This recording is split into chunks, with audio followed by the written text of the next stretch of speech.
Welcome back to Pathfinder. I'm Chris.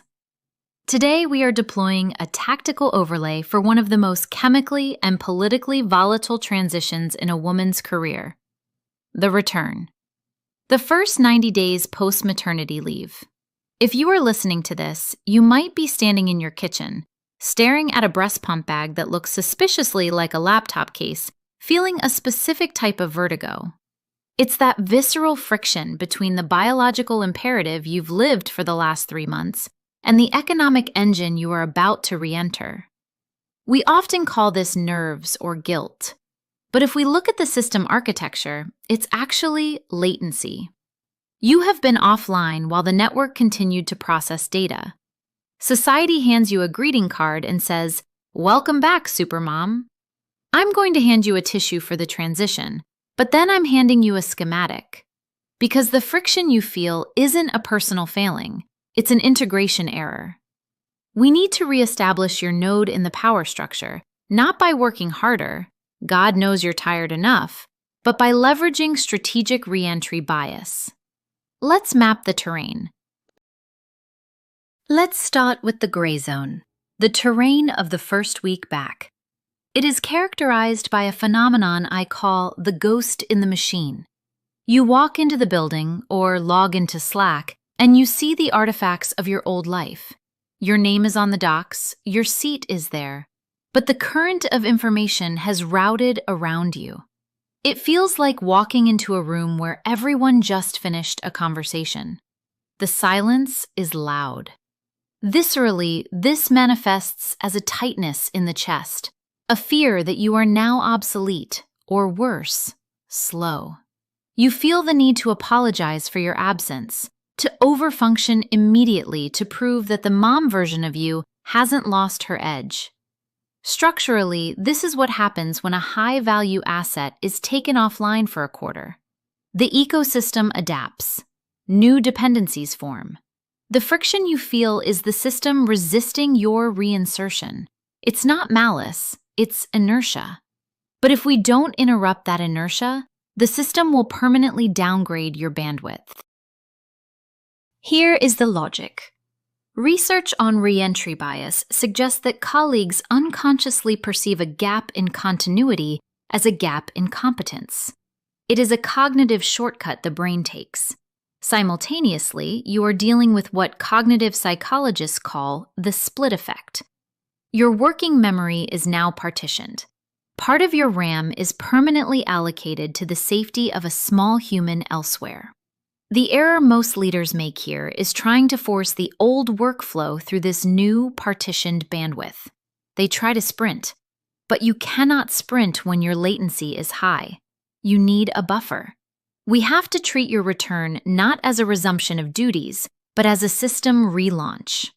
We need to manage the perception of your authority before you even write your first line of code or approve your first budget. Let's look at a vignette. Meet Sarah, a VP of product. It's 8:45 a.m. on her first Tuesday back. She's in the elevator. Her clothes fit differently. The tailored blazer is tight across the shoulders. In her bag, there are breast milk storage bags next to the Q3 strategy deck. She feels a physical vibration, not her phone, but the phantom sensation of a baby crying. She steps into the conference room. The team is already there. They've rearranged the seating chart. A junior PM, Mike, is sitting at the head of the table, her old spot, running through a slide deck she's never seen. He smiles. "Oh, hey, Sarah. Welcome back. We didn't want to bother you, so we just pushed the beta launch schedule." Sarah smiles, says thanks, and sits in a side chair. She spends the next hour silent, nodding, feeling her authority evaporate in real time. She feels grateful they handled it, but also erased. This is the critical failure point. By accepting the courtesy of exclusion, she has validated the power shift. How do we debug Sarah's situation? We use the context catch-up protocol. Do not try to read every email.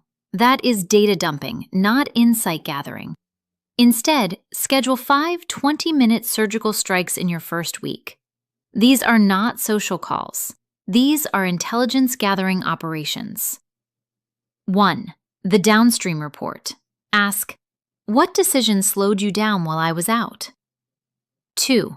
The upstream boss. Ask, what is the single biggest anxiety the department is facing right now? 3. The lateral ally. Ask, who has gained influence in the last 90 days? For Sarah, the move isn't to kick Mike out of the chair. It's to interrupt the meeting politely 10 minutes in. Mike, pause there. Before we commit to the beta launch dates, I need to align this with the Q4 macro strategy. Let's take this offline for 15 minutes, then regroup. If you feel the urge to apologize for not knowing something, then stop. Replace, I'm sorry I'm out of the loop with, catch me up on the context of this decision. Reframe your ignorance as due diligence. Brief pause here. If that feeling of standing in the elevator, the tight blazer, the phantom crying resonated with you, you aren't navigating this map alone. We're building a collective of strategic pathfinders who are rewriting the code on motherhood and leadership. If you want the visual cheat sheet for the context catch-up protocol I just mentioned, check the show notes or join the newsletter at pathfindher.com. We don't just commiserate, we coordinate. Now, let's move to the second friction point, the political shift. The second major friction is the power node shift. While you were away, the political landscape of your office didn't freeze. It evolved.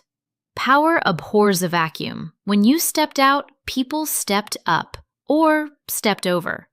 The visceral experience of this is confusion mixed with paranoia. You see a Slack channel you aren't in. You see two colleagues grabbing coffee who never used to talk. You realize a project you birthed has been adopted by someone else, and they have changed the name. It feels like coming home to find someone has rearranged your furniture. It's disorienting. You might feel a flash of resentment. I built this system. Why are they changing it? Followed by insecurity.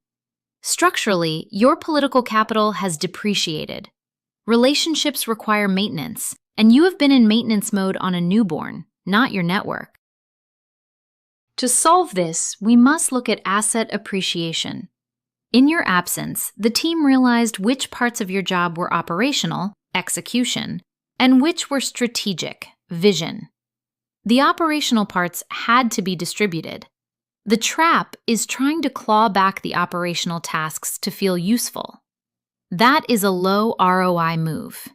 It increases your cognitive load without increasing your leverage. The research shows that leaders who successfully reintegrate focus on gateway control rather than task execution. You don't need to do the work again. You need to control the flow of the work. We need to shift your mindset from the doer to the architect. Use the fact that your hands were off the wheel to upgrade your view of the road. Imagine Elena. She's a director of marketing returning from leave. During her time away, her agency partner started going directly to her aggressive senior manager, David. It's Wednesday. Elena is exhausted. The baby was up every 2 hours. She logs in to find David has already approved the creative for the holiday campaign. It's not what she would have done. It's fine, but it lacks the nuance she's known for. Her instinct? To dive in, edit the copy, micromanage the hex codes, and show David that she is still the boss. She spends 3 hours rewriting captions. She misses her pumping window. She leaves the office late, rushing to daycare, heart pounding, feeling like she fixed it. But she didn't fix it. She signaled to David and the team that she is back to play in the dirt, not to lead the expedition. She used her limited energy on low-leverage execution, burning out her battery on work that was already 80% done. Here is the blueprint for Elena, and for you. We call this the authority audit. Don't reclaim tasks, reclaim mandates. If you find a project has moved forward without you, then do not redo the work. Instead, add a layer of synthesis. Elena's move. She calls a meeting with David. She does not critique the captions. She says, "David, great hustle on moving this forward while I was out. Looking at this, I see a risk in how it aligns with our Q1 retention goals. I'm going to take the lead on the retention strategy overlap. You keep driving the creative execution." See the shift? She gave him the labor, which he wants, and took back the strategy, which creates value. Action item. Identify 3 tasks you used to do that someone else is now doing adequately. Let them keep them. Use that freed bandwidth to solve a new, higher-level problem that emerged while you were gone. That is how you turn absence into arbitrage. Finally, let's talk about the biological hardware, the double shift. The terrain here is physical. It's the logistics of biology clashing with the logistics of capitalism. You are operating on fragmented sleep. Your hormones are still stabilizing. You might be physically expressing milk in a closet between board meetings. The friction here is context switching. Viscerally, this feels like brain fog. You're in a high-stakes budget review, but part of your brain is calculating how many ounces are in the freezer or wondering if that daycare notification is a fever.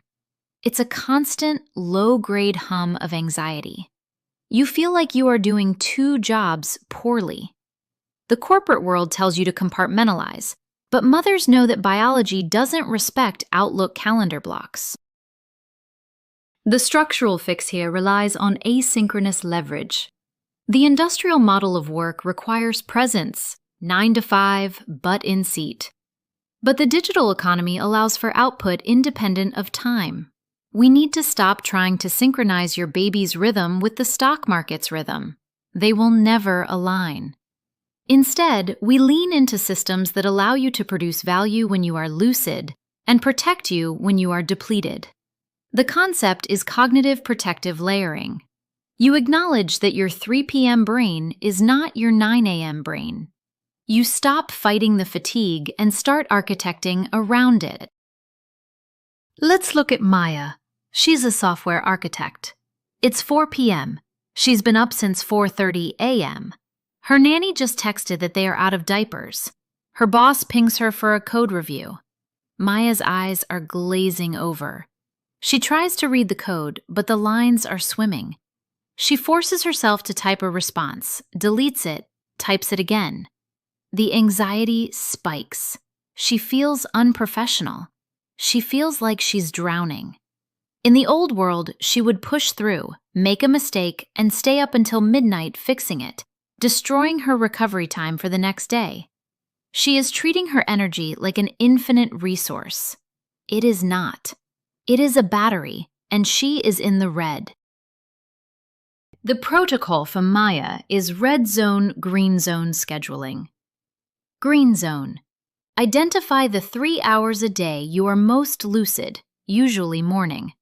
Block this time on your calendar as deep work. No meetings. This is for high cognitive load tasks. Red zone. Identify your crash windows, like 4 p.m. Block this for low-load admin, expense reports, responding to non-critical emails, checking in with the team. The tactic. Communicate your latency. Maya should say to her boss, "I'm doing a deep dive review on this code tomorrow morning when I have fresh eyes to ensure 0 bugs. Expect the push by 10 a.m. She buys herself 16 hours, uses her best brain for the work, and sets a boundary that looks like a quality assurance standard.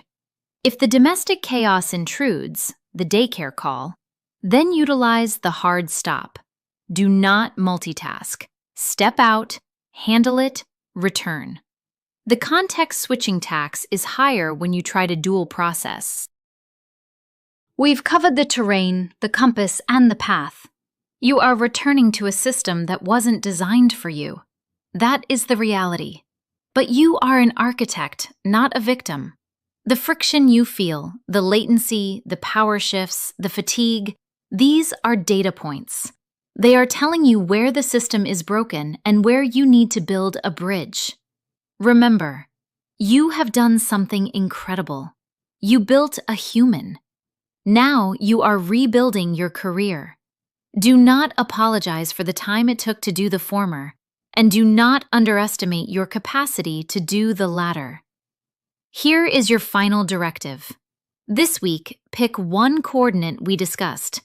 Is it the context catch-up, the authority audit, or the red-green zone schedule? Implement it. I want to hear which part of the map you are using. Go to the Pathfind Her community or find me on LinkedIn. Tell me, I'm securing my green zone, or I'm auditing my authority.